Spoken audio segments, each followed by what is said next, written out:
मित्रों, हमारे शास्त्र कहते हैं कि हमारे पितृगण पितृलोक में रहते हैं, लेकिन वे मोक्ष की अवस्था में नहीं रहते हैं। वे सूक्ष्म रूप से देह धारण करके पितृलोक में रहते हैं।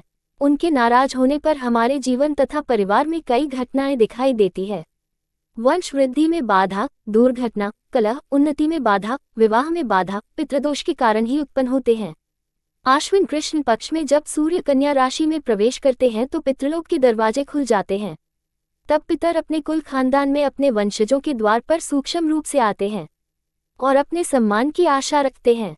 पितृलोक में पितरों के प्रमुख प्रजापति, कश्यप, सोम, वरुण, अग्नि तथा योगेश्वरों में चंद्रमा के रूप में होते हैं। शास्त्र पितृलोक को धरती के करीब मानता है। हमारे पितृगण आवाहन करने पर कुशा की नोक पर बैठते हैं।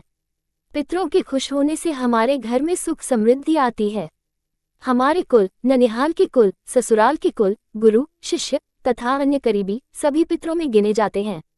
एक बार गरुड़ स्वर्ग से अमृत कलश लेकर धरती पर आए तो वो कलश को थोड़ी देर के लिए कुशा पर रख दिए थे, जिससे उसे अमृतत्व की प्राप्ति हो गई और तब से उसे शुद्ध माना जाने लगा। ब्राह्मणों में वायु रूप से पितर भी भोजन करते हैं और तृप्त होकर हमें आशीर्वाद देते हैं। कौवों को यम का प्रतीक माना गया है। कौवों को खिलाने से देवता प्रसन्न होते हैं। गाय में सभी देवता रहते हैं, इसलिए हम पितृपक्ष में गौग्रास देते हैं। कुत्ते को यमराज का सवारी माना गया है, इसलिए हम पितृपक्ष में कुत्ते को भी खिलाते हैं। श्राद्ध में अश्रद्धा, अपमान या त्रुटि से पितर दोष पैदा होता है। पितर के प्रसन्न होने से हमारे घरों में हर प्रकार के शुभ लक्षण और चातुर्दिक विकास प्रकट होते हैं। पितृदोष होने पर यह हमारे कुंडली में पंचम, अष्टम और द्वादश भाव में साफ दिखता है।